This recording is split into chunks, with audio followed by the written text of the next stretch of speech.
Well, today, June 28th, marks the 51st anniversary of the legendary Stonewall riots that took place in New York City's Greenwich Village back in 1969.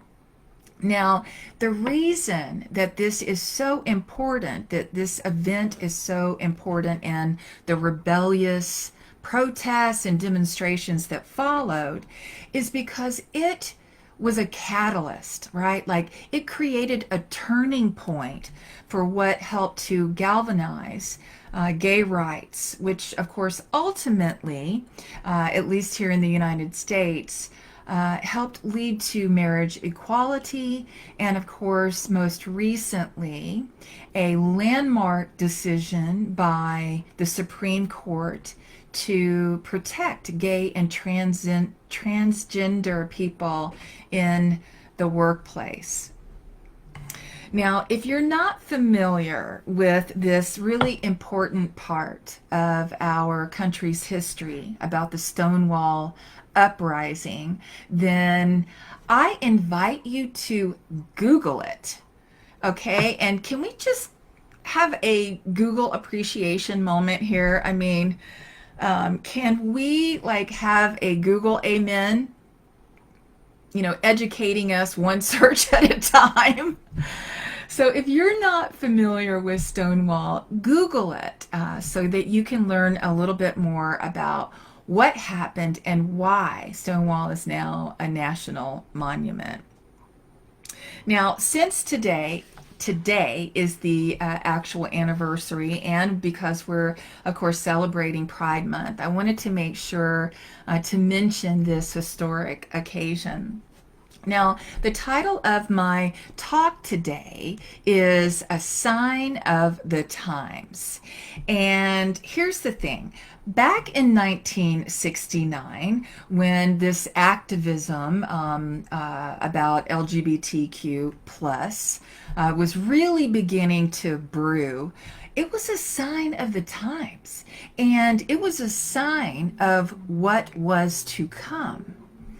And so here we are. Here we are, my precious ones. In June of 2020, months and months into growing through a global pandemic together, and I mean, my goodness, there has been major loss of life here and major economic loss. I think it's fair to say that it will be a long time before the actual impact of COVID-19 can truly be assessed. And so all of this, for context, is happening while we are also creating a fierce movement to turn the tide and how we respect brown and black lives. And of course, all of this was sparked by the murder of George Floyd by 4 officers in Minneapolis about a month ago. And there are even more horrific details coming out about even more wrongful deaths that have occurred because of abuse of power and excessive force. And so we are also seeing unprecedented protests, not only in our own streets here in America, but truly around the world. And so, yeah, things are a bit topsy-turvy at the moment, right? And things are topsy-turvy at the moment because they are a sign of the times, and because they are a sign of what is to come. And so my message for you today is to be not dismayed, because you were born for such a time as this. You were born for such a time as this. There's no mistake about your holy presence being right here and accounted for in this exact time in our history. God is not, like in God is never in retrograde. Okay, can I just say that? God is always ready. And so you are here right now for a reason. So, what I want to share with you now is one of my favorite parables. And I want to share this parable with you because it has some profound guidelines about how to navigate trying times. Now, before I jump into this, I just want to mention a couple of things. Now, this particular parable is in all three of the synoptic gospels. So it's in Matthew, it's in Mark, and it's in Luke. So that tells you that it's really important. And it's also really important because our master teacher and our way shower Jesus said, if you don't get this one, how in the heck are you going to get any of the other ones? If you don't get this one, how are you going to get the other ones? It's called the parable of the sower. And so here's the story from the Gospel of Mark. That same day, Jesus went out of the house and sat beside the sea. Such great crowds gathered around him that he got into a boat and sat there, while the whole crowd stood on the beach. And he told them many things in parables. One went like this. Listen, a farmer decided to sow some seeds. And as he scattered the seeds across his fields, some of it fell on a path. And the birds came and they picked it off the hard ground and they ate it. Some fell on thin soil with underlying rock. It grew up quickly enough, but soon wilted beneath the hot sun and died because the roots had no nourishment in the shallow soil. Other seeds fell among thorns that shot up and crowded the young plants so much that it choked them. But some seeds fell into good soil and yielded 30 times as much as he had planted, and some even 60 times and 100 times as much. Let anyone with ears listen.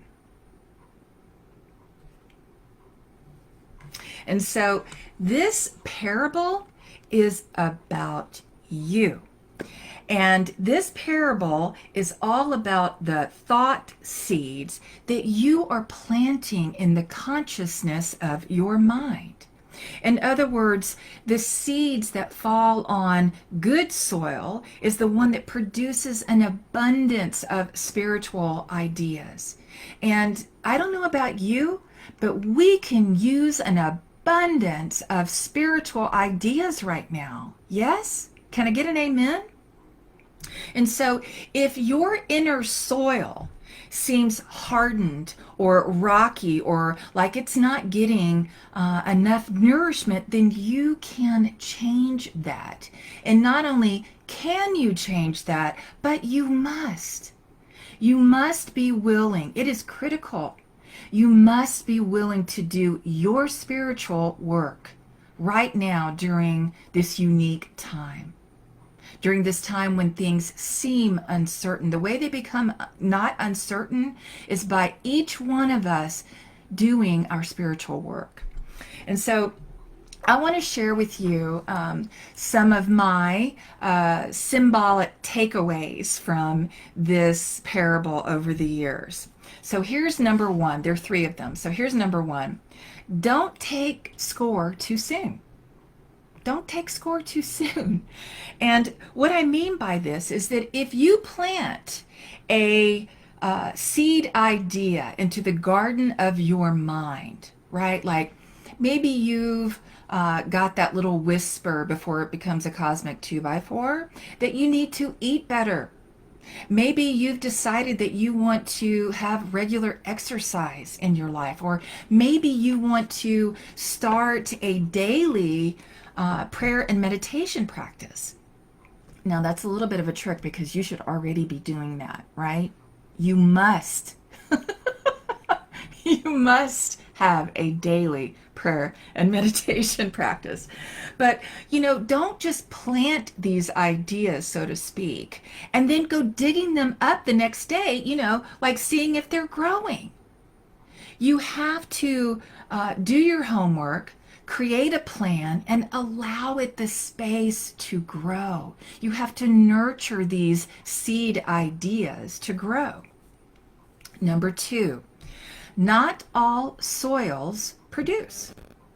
And so the quality of the fertile soil of your mind matters, right? Junk in, junk out. We've all heard some version of that. And so if you are feeding your mind mental junk food, it is absolutely contributing to negative thinking, and you can count on this. You can count on this. Now, here's the thing. Not all soils produce, but you cannot reap what you do not sow. And what I want you to do, what I invite you to do, is to ask yourself this question: what am I sowing? What am I sowing? Number 3, we cannot do anything about last year's harvest, right? We can't do anything about last year's harvest, but we can do something about this year's. In other words, we cannot turn back the hands of time, whether it's the pandemic or social injustice. We cannot turn that back, but we can do something, and we must do something about the way that we move forward. Now, this is why, once we see the fruits of our labor, which is to ask yourself what is yours to do, and then to actually go do it. But once we see the fruits of our labor, then we know that what we're doing is worthwhile.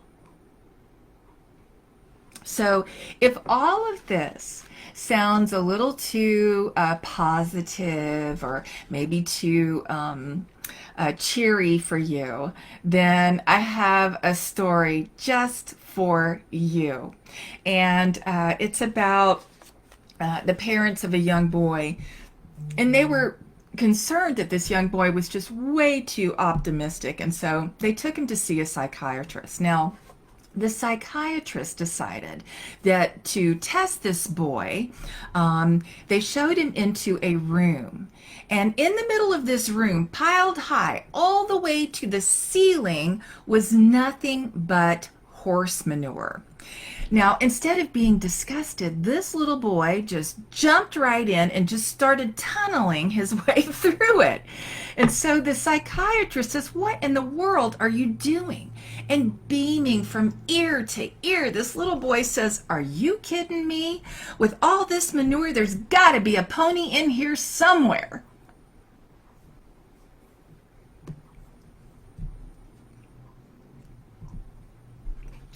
Well, my dear ones, given the year that we are experiencing in 2020, I have to break it to you that you are the pony. And not only are you the pony, but you are the sign of the times. You are the agent for change, and you get to decide. You get to decide which side of history you want to be on. And so if you leave with nothing else today, my prayer is that you will leave this sacred space knowing and remembering that we did not come into this life to not have any challenges. You're not here to experience a challenge-free life. That's not the goal. We're here to transcend and transform these challenges through the right use of our understanding of God. That's what we're here to do, so that your inner soil can be cultivated and changed for the better. In other words, when your perceptions and your beliefs change, so do the experiences of your life. Are you with me? Can I get an amen? Get an amen? Mm-hmm.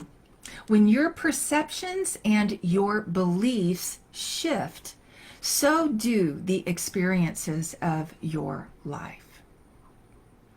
And you know who does this really well? Animals. So I want to share another story with you that appeared on the nightly news in Burlington, Iowa. And this was a couple of years ago, but I've never forgotten this story. And it truly is about the power of unconditional love. Now, originally the story was titled "Dog Has Kitten for Lunch." Here's what it said.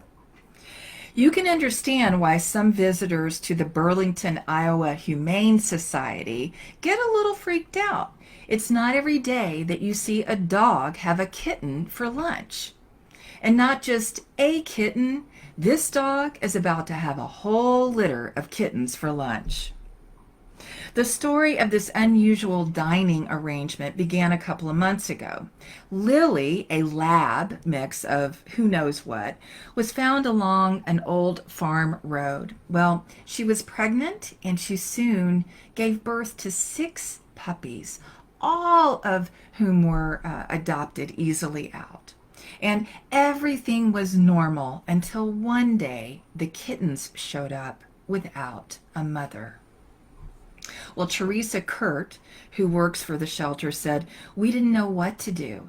It was going to take a tremendous amount of effort to bottle feed these little kittens." Then she came up with a possible solution. She said, "Even though there are big differences between dogs and cats, obviously, we thought, let's try it. Let's just see if Lily would have the kittens for lunch." And not only did she have them for lunch, but she had them for breakfast and dinner too. Then she nurtured them in other ways, like when one of the kittens fell into her water bowl, she picked that little boy up, the little troublemaker, and made sure that he was off to a safe, sound place. So, is Lily unique? Is she one of a kind? Perhaps not. Listen to this. There was a cat that heard an abandoned fawn crying for food, and this little kitty cat took in this deerlet. A goat raised a baby horse, and perhaps the most amazing of all, a leopard who, in killing a baboon, unintentionally orphaned it, created an orphan. And so this leopard could have easily had this little baby as an appetizer, but instead sat down and mothered it.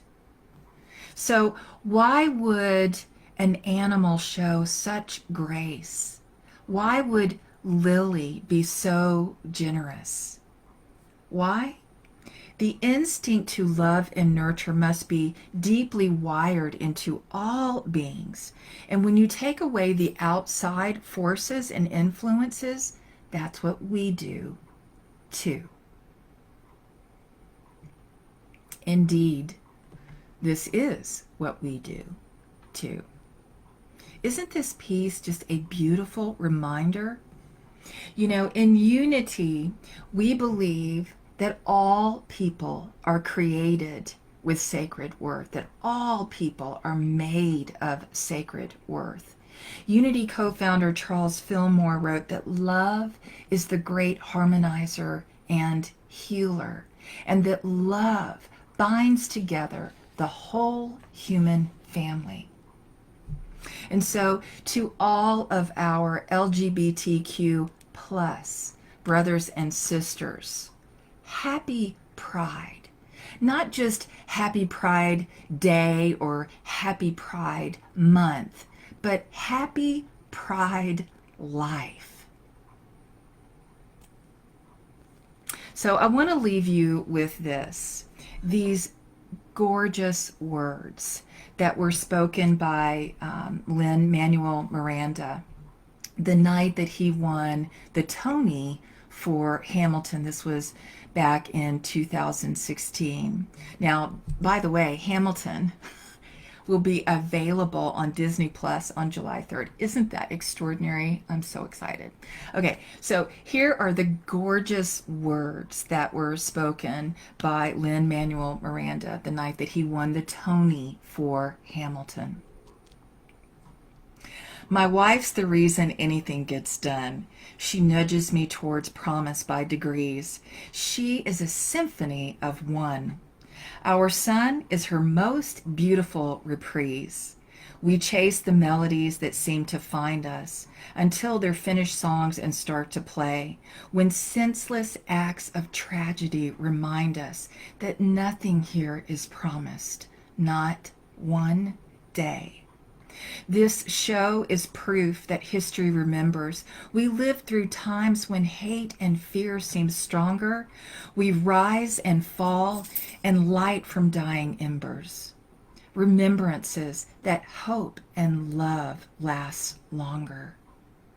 And love is love, is love, is love, is love, is love, is love. Cannot be killed or swept aside. I sing Vanessa's symphony. Eliza tells her story. Now fill the world with music, love, and pride. Thank you. Thanks for listening. God bless you, and happy Pride.